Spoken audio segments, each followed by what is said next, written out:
प्यारे बच्चों, आशा है कि आप सभी स्वस्थ होंगे और सुरक्षित होंगे और लॉकडाउन का पालन कर रहे होंगे।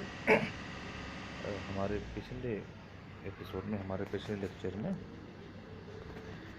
प्रॉब्लम्स ऑफ ट्रांसलेशन इस विषय पे हम बात कर रहे थे। ये सारे क्लासेस के लिए समान लेक्चर है और ये सबके लिए लाभदायक है।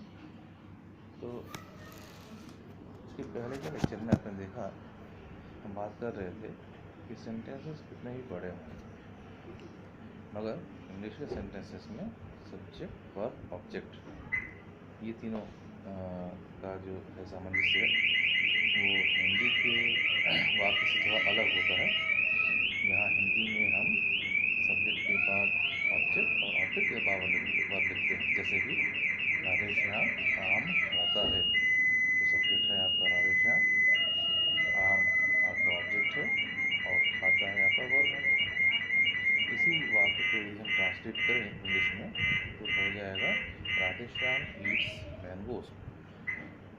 आप देखेंगे राधेश्याम सब्जेक्ट है, ईट्स जो कि वर्ब है वो राधेश्याम के बाद लगता है और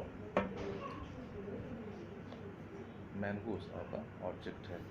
तो जहाँ हिंदी के वाक्यों में सब्जेक्ट के बाद ऑब्जेक्ट, ऑब्जेक्ट के बाद वर्ब आता है, वहीं इंग्लिश के सेंटेंस में सब्जेक्ट के बाद वर्ब, वर्ब के बाद ऑब्जेक्ट आता है। ये सबसे सामान्य सेंटेंस है, यहाँ से हमें सीखना शुरू करना है। इसके बाद जो भी ऑर्नामेंटेशन होगा, ऑर्नामेंटेशन या जिसके बाद और भी कुछ जोड़ना है वो हम बाद में जोड़ लेंगे, पहले एक प्लेटफॉर्म बन जाए हमारा। तो देखिए बच्चों, सबसे बड़ी बात होगी आपको किसी वाक्य को ट्रांसलेट करने के लिए कि सब्जेक्ट, वर्ब और ऑब्जेक्ट को पहचान लें। इसमें तो कोई दो राय नहीं है, इसमें तो कोई संदेह की बात नहीं है कि आप जानते हैं कि कोई वाक्य तभी होता है, तभी सार्थक होता है जब उसमें वर्ब होता है, क्रिया। ऐसा कोई वाक्य होगा ही नहीं जिसमें कि किसी वर्ब की बात ना हो या किसी क्रिया के होने या किसी घटना के होने या ना होने की बात ना हो। तो कोई भी जो वाक्य है किसी क्रिया के या किसी घटना के घटने, होने या ना होने या ना घटने की बात करता है, तो वही शब्द जिसमें उस घटना की बात करते हैं, वही शब्द जो उस घटना को बताता है, उसी शब्द को हम वर्ब कहते हैं। जैसे चिड़िया उड़ती है, उड़ती है, ये दो शब्द हिंदी के हैं। ये हमें बताते हैं कि इस वाक्य में किस कार्य के, किस घटना के होने की बात की जा रही है। तो आप वर्ब पहचान लेंगे, जैसे ही आप जान लेंगे कौन सा डूइंग वर्ड है, कौन सा शब्द है, जिससे कि हम ये जान पाएँ कि कौन से कार्य या घटना के होने की बात की जा रही है। चिड़िया नहीं उड़ती है, इसमें नहीं उड़ना, नहीं उड़ती है, तो आप वर्ब कह सकते हैं। तो आप देखें, वर्ब आपने पहचान लिया, क्रिया आप पहचान गए और कक्षा 6, 7, 8 के बच्चे भी क्रिया जानते हैं, हिंदी की क्लासेस में पढ़ाया गया है। क्योंकि आप देखें हमारी जो विद्यालय की पद्धति है, हमारे जो बोर्ड की पद्धति है, वो हिंदी से इंग्लिश के ट्रांसलेशन की पद्धति है। डायरेक्ट इंग्लिश की डायरेक्ट मेथड जिसे कहते हैं वो हम लोग के यहाँ नहीं है। हम जो भी बात करते हैं इंग्लिश में हम ट्रांसलेट करके कहते हैं। पहले हम हिंदी में सोचते हैं ज़्यादातर और फिर उसको इंग्लिश में बोलते हैं।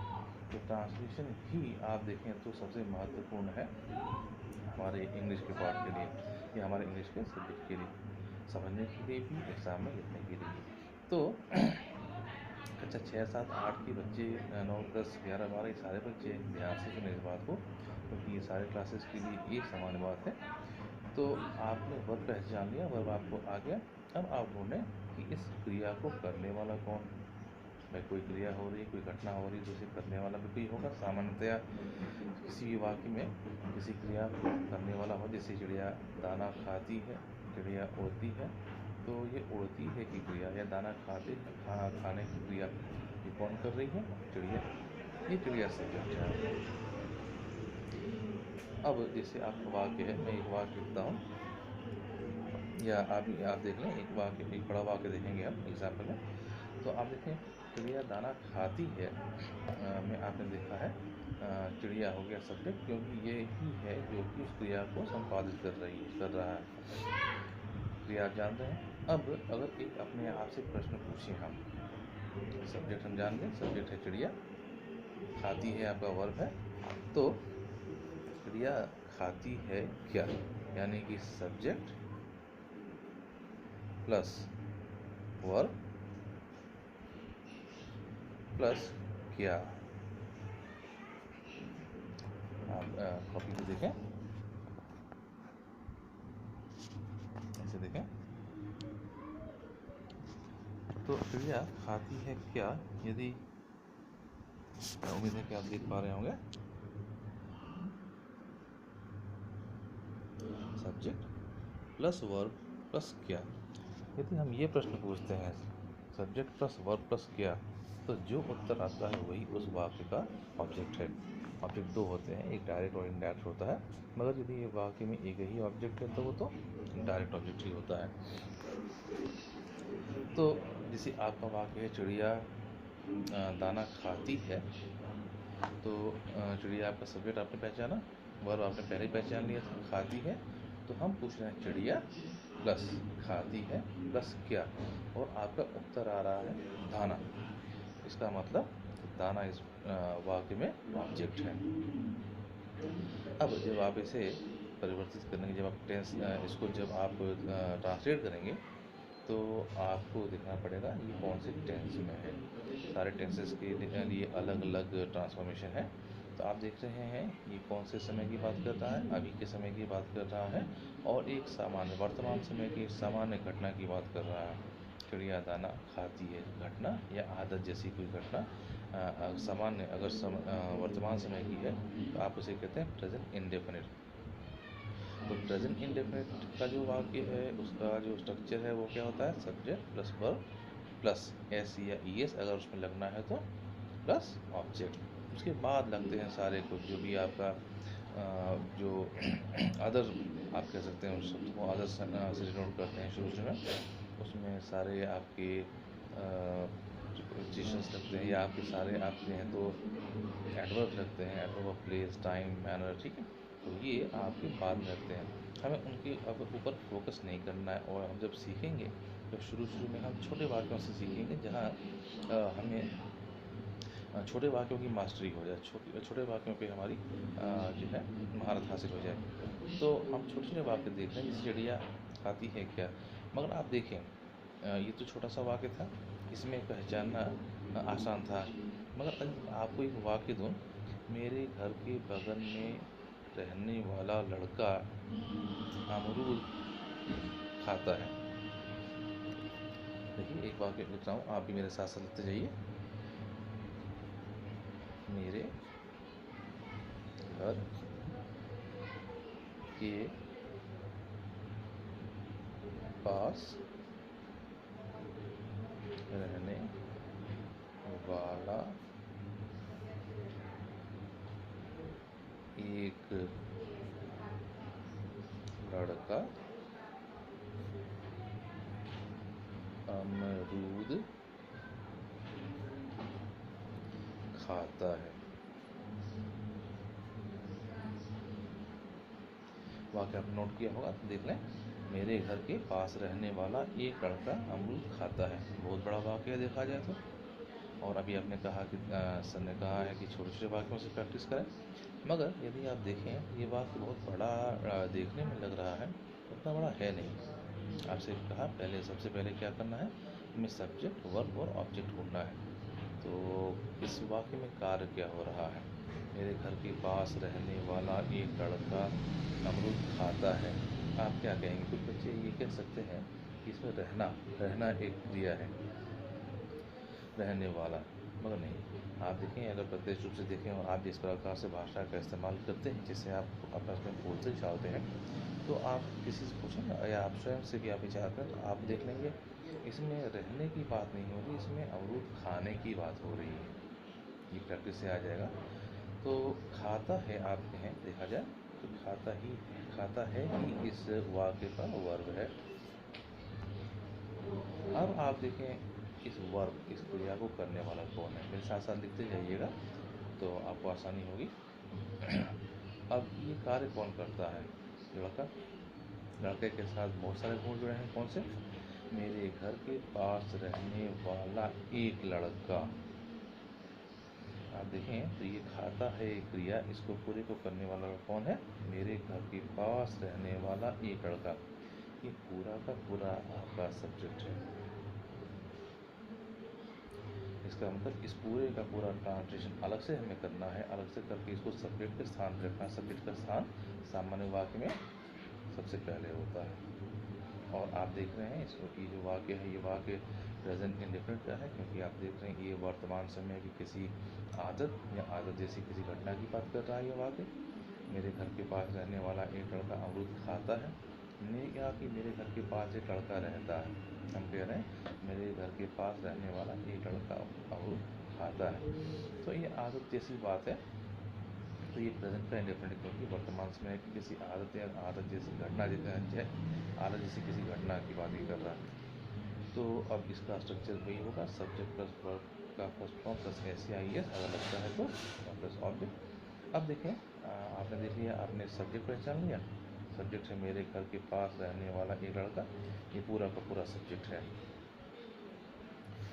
और खाता है वर्ब है। अब जैसे आपको बताया था, आपको प्रश्न पूछा था सब्जेक्ट प्लस वर्ब प्लस क्या, अभी आपने लिखा होगा, देखिए उसे। तो सब्जेक्ट है मेरे घर के पास रहने वाला एक लड़का, प्लस खाता है, प्लस क्या, और उत्तर क्या आएगा, अमरूद। अमरूद शब्द आपका हो गया ऑब्जेक्ट। किसी वाक्य में अगर एक ही ऑब्जेक्ट हो तो उसे हम डायरेक्ट ऑब्जेक्ट कहते हैं। अभी आप डायरेक्ट और इनडायरेक्ट ऑब्जेक्ट के बारे में नहीं जानिए, अभी आप सिर्फ एक ऑब्जेक्ट जानिए, एक ऑब्जेक्ट वाले सेंटेंस से जानिए। जैसे ही आपकी मास्टरी इसमें हो जाएगी, हम डबल ऑब्जेक्ट की बात भी करेंगे। ये बच्चे कक्षा 10, 11 या 12 में हैं, वो तो जानते होंगे इसे। तो आप देखिए, उन्हें बताया गया है। तो आपने देख लिया, मेरे घर के पास रहने वाला एक लड़का अमरूद खाता है। बहुत आसानी से आपको बना देना है वाक्य। वाक्य का अंत क्या होगा, खाता है। तो आपको जो स्ट्रक्चर है वो है subject plus verb plus S या ES अगर लगता है, प्लस ऑब्जेक्ट, फुल। तो आप देखें, सब्जेक्ट की इंग्लिश हम बनाएंगे भी, मगर बाकी के जो दो शब्द हैं उनका क्या होगा, ईट्स वो आवाज़ है ना।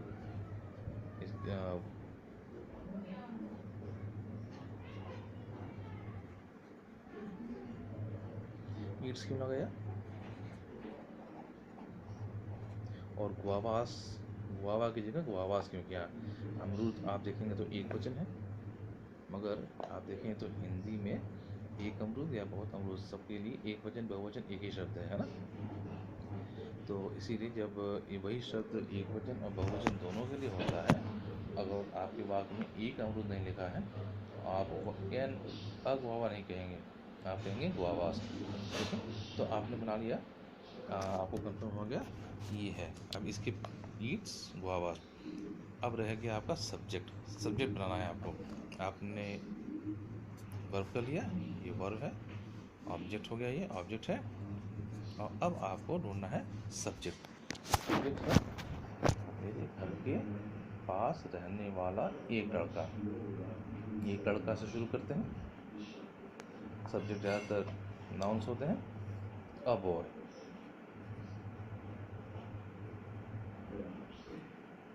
मेरे अब हो गया, अब हो गया एक लड़का मेरे घर के पास रहने वाला।